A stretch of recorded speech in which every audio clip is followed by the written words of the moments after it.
அண்மை செய்தி மேட்டூர் அணைக்கான நீர்வரத்து வினாடிக்கு 40,018 கன அடியாக அதிகரித்துள்ளதால் அதிகாரிகள் தொடர்ந்து கண்காணித்து வருகின்றனர். நேற்று 31,102 கன அடியாக நீர் வந்து கொண்டிருந்த நிலையில் இன்று நீர்வரத்து அதிகரித்திருக்கிறது. அதன்படி மேட்டூர் அணைக்கு நீர்வரத்து 40,018 கன அடியாக உயர்ந்திருக்கிறது. நீர்வரத்து அதிகரிப்பால் அணையின் நீர்மட்டம் கிடுகிடுவென உயர்ந்து 55.12 அடியாக உயர்ந்திருக்கிறது. அதே நேரத்தில் நீர் இருப்பு 21.18 டிஎம்சி இருக்கும் நிலையில் குடிநீர் தேவைக்காக வினாடிக்கு 1000 கன அடி நீர் திறந்துவிடப்படுகிறது. கூடுதல் விவரங்களுக்காக செய்தியாளர் ரமேஷ் இணைப்பில் காத்திருக்கிறார். ரமேஷ், கூடுதல் விவரங்கள் என்ன சொல்லலாம்?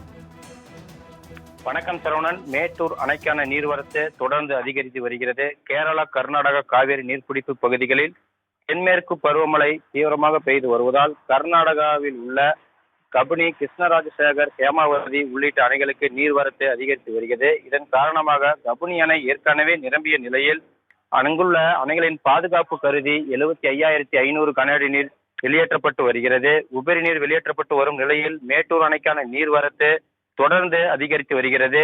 நேற்று மாலை நிலவரப்படி மேட்டூர் அணைக்கான நீர்வரத்து 31,102 கன அடியிலிருந்து தற்பொழுது இன்று காலை 8 மணி அளவில் 40,000 கன அடியாக அதிகரித்துள்ளது. அணையின் நீர்மட்டம் மளவளவென உயர்ந்து 55.12 அடியாகவும் நீர் இருப்பு 21.18 டிஎம்சி ஆகவும் மேட்டூர் அணையிலிருந்து குடிநீர் தேவைக்காக 1000 கன அடி நீர் வெளியேற்றப்பட்டு வருகிறது. மேலும் நீர்வரத்து அதிகரித்து வருவதால் அணையின் நீர்மட்டம் அதிகரித்து வருகிறது. சரவணன், தாங்கள் வழங்கிய தகவல்களுக்கு நன்றி ரமேஷ்.